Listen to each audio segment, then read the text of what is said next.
দিনটা ছিল 15ই নভেম্বর আর সেদিন ছিল কার্তিক পুজো। হ্যাঁ জানি প্রচণ্ড লেট হয়ে যাচ্ছে ভিডিওসগুলো আপলোড করতে, গলা শুনে বুঝতেই পারছো শরীরের অবস্থা খুবই খারাপ, তাই আর কি একটু প্রবলেম হচ্ছে। তো যাই হোক, চেষ্টা করব যাতে আরও ভালোভাবে তোমাদের সাথে সব ভিডিওসগুলো শেয়ার করতে পারি।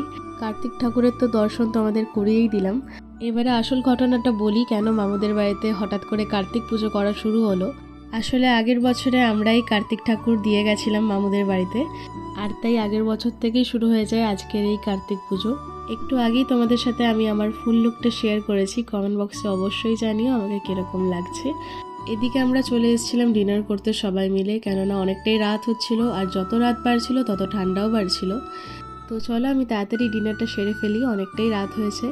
এতদূর যদি ভিডিওটা দেখেই নিয়েছো তাহলে please to like comment share আর সাবস্ক্রাইব, পাশে থাকা বেল আইকনটা ক্লিক করে অল করে নিও।